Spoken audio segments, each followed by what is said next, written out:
to start to change our health is water. But, looking at water a specific way, a certain type of water. If health is a state of mental, physical, spiritual, and social well being, a state in which the body is functioning at 100% and not merely the absence of disease, then why is it that black people are the least healthy race on the planet? Welcome to Black Health by Evoke, a podcast where we discuss the unfair access to care, health inequality, and the cultural and generational impact of poor health in our communities. It's time for us to take responsibility for our own health. Meet Dr. E, Dr. T, and myself, Dr. V. We want black people to be encouraged and empowered, for our people are perishing for lack of knowledge. It's time for black health to thrive, not just survive. Hey, it's good to see you, fellas. Always, man. Always. Yeah. I love doing this. See y'all. Right. you wait a minute. You said you could see our faces every day? I see y'all. That's what I was gonna say. That's what I was about to say. So it's a good thing. It's good to see us, right? This is a great. Hey, this is yes, right. It is. This is a phenomenal time in health, in history, because people now have more control over the outcome and levels of good results as far as return on investment with their health than ever before. That's a real thing, man. So, yeah. Can you enlighten me on that a little bit more, Dr. Vaught? Well, I'm trying to pick up what you're putting down. So before, our health has always been told to us what we should do, how we should do it, when we should do it. And you know what? I don't even know if information was out there that was accessible that could even help, cause a course of change of our health state of our community. Mm-hmm. And we were always just under the thumb of, this is what you're going to do. This is how you need to eat. These are the diseases that you're going to have. But now we have little tools, tips, and techniques. Yeah, man, that's good, man. That's a great point. Is that we have more control than we've ever had over our own health because of information. Yeah. Right. Because when we were in school, they had things like the food pyramid, which we know is absolute trash. And not good for you, and corporatized, right, and created by corporations in order for us to get us to eat certain foods. So we know those things. The thing is that we can step around that stuff now. You know what I'm saying? Like if they, because we have access to information now that we never had before. If it wasn't, published in a newspaper or in an encyclopedia or in a textbook in our school, we didn't have. But for y'all out there, encyclopedias are books. If you could make Google a book, that's what an encyclopedia was. For those of y'all who are not familiar with that term. But you had to go to the Google of books, encyclopedias, to find information. In order to educate yourself. And it's a great thing that's just not the case anymore. That's true, man. I totally agree. I think the one other thing, man, that to try to add, just to add on to that before we get to the main topic, is being able to disseminate that information the right way as well. Because we read a lot of stuff. Some things, is just you got to be careful with it, but keep it simple. And I think that's the main topic talking about today. I think the simplest thing that we can do to start to change our health is water. But looking at water a specific way, a certain type of water. Mm-hmm. I think that's it. Is talking about because water is a huge topic. Right. It really is. There's so many aspects of it, how it affects your body and why it's so important is a big conversation. So we chose, like Dr. Tipler said, to handle it kind of piece by piece and really starting with pH and people understanding what pH is, why it's important for you, why it's necessary, all of those things. So I think this is a good topic. Mm-hmm. Yeah. And pH being something that is something so tiny and but yet impacts us at such a colossal rate. Yeah. You know, I'm so happy that that this was brought up metabolically, because this is going to be a very, very, very interesting as we get to this discussion. Yeah. So, Dr. Tipler, Yeah. what is You know, pH? last a couple weeks, well, a couple weeks ago, well, Mhm. pH is basically, you're looking at something being more acidic or something basic. So Burn. that's basically right. That's basically what we're talking about. Whether or not something is too acidic, or whether something is more base, more neutralized or alkalized Mhm. for you. And so, to put it in simple terms, when it comes to water, the more acidic water is probably that water is pretty bad Mhm. for you. The more alkaline it is, it can really contribute to healthy benefits for the body. And that's the easiest way to look at it. You know, we did a workshop in our office a couple weeks Mhm. ago, and we were just talking about overall health, basically from a nutritional standpoint. And one of the questions that was posed, and it became basically this huge topic, was about the pH of water, and um, what type of water should I be drinking? Where can I Mhm. get it? And how should that water be? And the pH of it? And what's the benefit and all that? So, this is something I think is going to be really informational for our listeners today. And that's it, man. And I think the So cool thing about the water and pH of water is it's an easy way to control the environment of your body, right? Drinking water with the right pH can really help to control the environment of your body. And that's the whole point, right? It's not just drinking the alkaline water, it's what that alkaline water does for your body. And I think that's the important thing for people to understand, Right. is that it's changing the state and the condition of your body to foster better health. Yes. Yes. And what you got to say, Dr. Vaught? because I was just sitting there thinking, because I'm hearing what you guys are saying about being alkaline, Mm-hmm. right? Because alkaline is important, because it's alkaline, What is right? it? But this is the thing, is Okay. alkaline. But this is the thing that we got to look at. Like, is it if not being acidic is what we're trying to get at, right? Because we said we want to be, or did we say where we should be? We should be the average between 7.2 and 7.4. This way, your body is at a good harmony or equilibrium. But is it ever good to be more so on the acidic side? Because if it is acidic for a purpose or a reason, I'm sure that, as far as with the body with balance, I mean, when is it good to be more acidic as far as being alkaline in that capacity as far as health state? Well, I think it's kind of twofold in what you're trying to get with. So, say for instance, when we're talking about the internal environment of the body, we want to keep that as close to alkaline as Mm-hmm. possible. You don't want to be on that acidic side. But from a drinking water standpoint, you know, sometimes you may need something that's a little more acidic at times when it comes to your water in order to balance you out. So it's all about balancing the internal side environment of the body. So say for instance, let's look at it like this, and we look at the water that we drink now, Mm-hmm. right? What are properties that causes water to be more acidic or more alkaline, right? So what is the most people buy bottled water right now? What happened to free water? What's that? What happened to free water? That was Man, hey, you know where free water went? The same place encyclopedias went. I guess so. I guess so. It disappeared. But so and so this is I asked that question because that was one of the that became like a little discussion during this workshop that we were having. But basically, we spend a lot of money on water.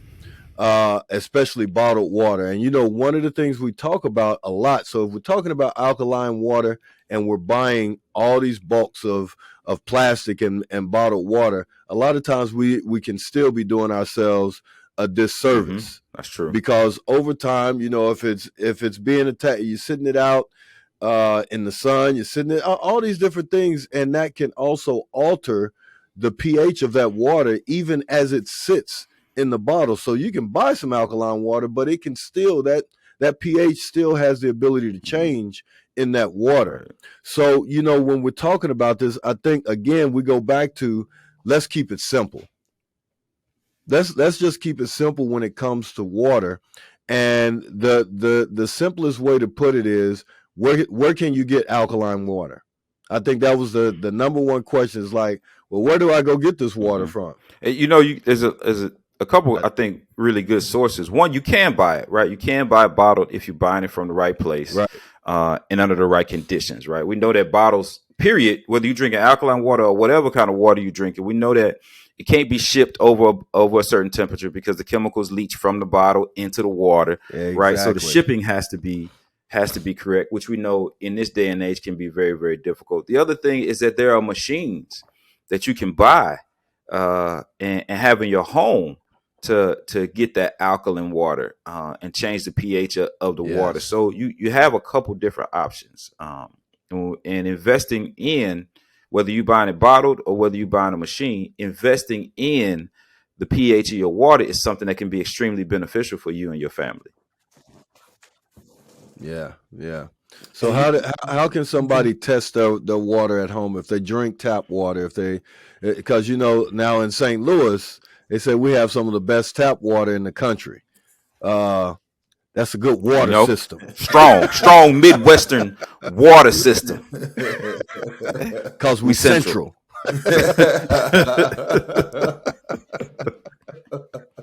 But I think one of the best ways to start, test your tap water at home and just see, what that is. And that can be done just by buying those little strips. pH test strips. Yeah. Yeah, you can get those almost anywhere. And anywhere. Yeah. Mm-hmm.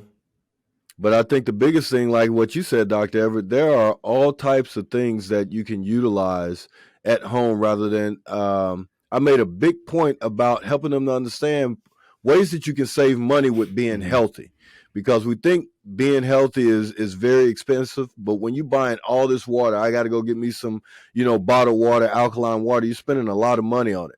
When you can purchase a machine or even a little water filter that just attaches to your faucet. Yep. And there's also too, say you don't have the funds for the machine, Dr. Tipler. You can use lemons, or if you don't like the acid, you can use cucumbers. Cucumbers are great. And cucumbers are amazing. You can grow them in your garden during the summer or months, and then have it for free. Or you can go to the grocer and get a cucumber, about a couple bucks, and that'll give you a supply for the entire week, oftentimes of water. So, it is possible, and it is cost effective, and it will save you money. Having good health will save you money, and you're talking about something so tiny that you can do that can cause such a big impact is having an alkaline environment in your body, and one of the ways to get it is through the water. Yeah, because it is an investment, right? It is because you can't see it. It's not like you drink alkaline water and you feel like Popeye. You know what I'm saying? That's not what happens, right? It is an investment. It is an investment in your health. It's like changing the oil in your car, right? You don't necessarily notice a difference right when you change the oil of your car, but you know that you're creating a healthy environment for your car to function properly. And that's what happens when you drink alkaline water, is you're creating a healthier environment for your body to function. Let's talk a little bit about acidity versus alkalinity, and what those differences are. And I think when we're looking at acidity first, right? When your body is more acid, when your body is more acidic, it creates an environment for unhealthy bacteria to grow. They love an acidic environment, not only bacteria, but also viruses, which is something that is important for people to understand. When your body is in an acidic state, then it creates this environment that bacteria and viruses love to live in. So when you're constantly acidic, you're going to be more sick. You're going to be unwell. You are creating an environment for things to grow and develop that you don't want to grow and develop. Also, chronic fatigue is a big part of being acidic. Um, Joint pain, weight gain, premature aging, decreased immunity. So the thing is that when you're acidic, you're creating all of these things in your body that you don't want. And what we're trying to do is put you in a different state so that doesn't happen. So, Dr. Everett, what you basically are saying right now is that most of the people listening are in an acidic state. So if you shook your head to one of those things, that list that he was just saying, then your body is more than likely acidic. So when we talk about inflammation, the doctors told you, oh, you have some inflammation in your body. Your internal environment of the body is in an acidic state. That's right. And I was actually talking with a doula the other day, and we were talking about how high levels of acidity in the body actually impact and affect your ability to be intimate. And if you don't have intimacy, you can't create, and if you can't create, then the world would end, all because of the alkalinity in your body. So small things do matter.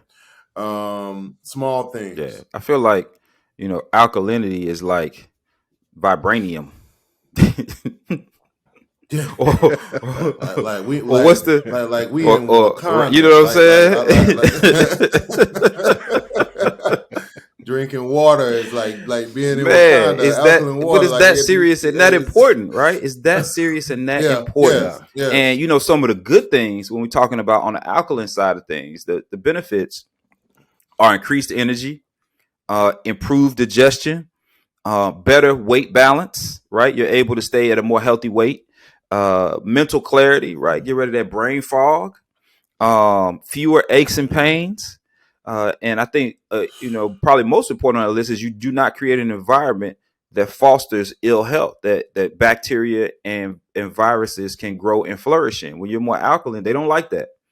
They don't like that. So you can build that out however you want. We won't dig into that today about bacteria and viruses growing in your body, but think about the things that the diseases, the conditions that are a bunch of bacteria and what those diseases are, or viruses growing and what those diseases and conditions are. Think about what those are. And think about whether or not maybe your body being more alkaline can really help you to combat those things that you may be suffering from. Well, but Dr. Everett, how much pH water should I be drinking? How much alkaline water should I be you drinking? should be filling your bathtub up and rubbing it on like lotion and and standing under it and splashing it all over your face all the time. all those things should be happening. No, it's not that serious, man. I think it's moderation, right? It's making sure that you're consistently, is the easiest way to answer, is that you're consistently getting in that alkaline water. I think is the most consistent, is the most important thing to remember. Yeah. And truth be told, most water that you're going to be drinking falls somewhere within that range, unless you're in an area, say for instance, like what happened in Michigan, or the situation that happened down in Jackson, Mississippi. When water quality is unsafe, you got to stay away from that water, and you got to find healthier sources. So unless you're living in an area that suffered like those two places, pretty much any water you go out and buy, when you're spending your money, if you got machines and things like that, filters at home, it's helping to make sure that your water is somewhere around that range. But I think even more important, you have to drink enough water. How much water should we be drinking? The simplest way, we always say half your Yep. body weight. There you go. In ounces. In ounces. In ounces. Yeah. Not in pounds. Yeah. Don't drink pounds of water. Yeah. That is not the reflect the views of this podcast. Do not drink half of your body weight in water. Please don't. In pounds. Right. In pounds In of pounds water. of water. Right. We're talking ounces Right. here. So to keep it simple, if you weigh 200 pounds, you need to drink 100 ounces of water There we go. on a Really daily. simple. At the Really least. simple. Yeah. Yeah. It's really straightforward.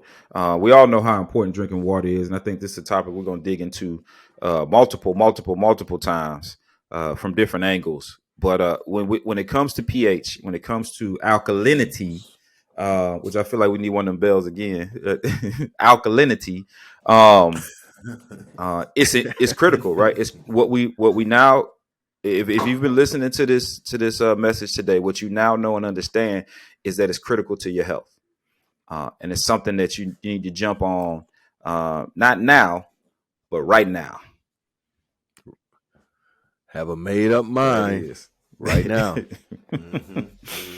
So we thank you guys again for listening to Black Health by Evoke.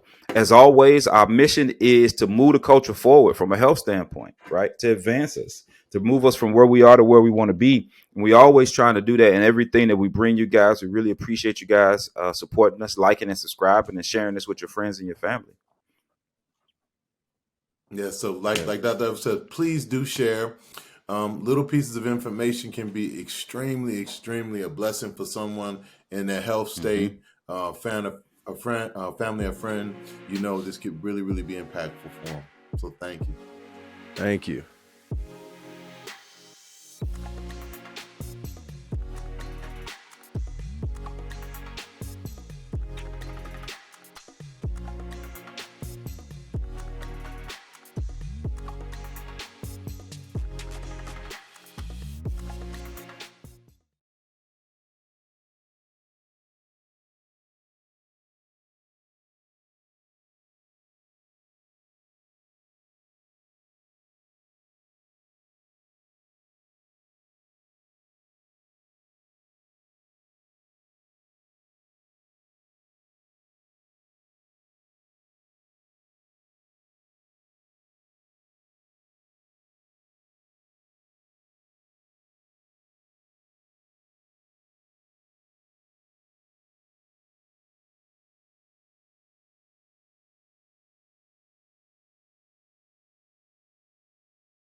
Thank you for listening to Black Health by Evoke. He who has health has hope, and he who has hope has everything.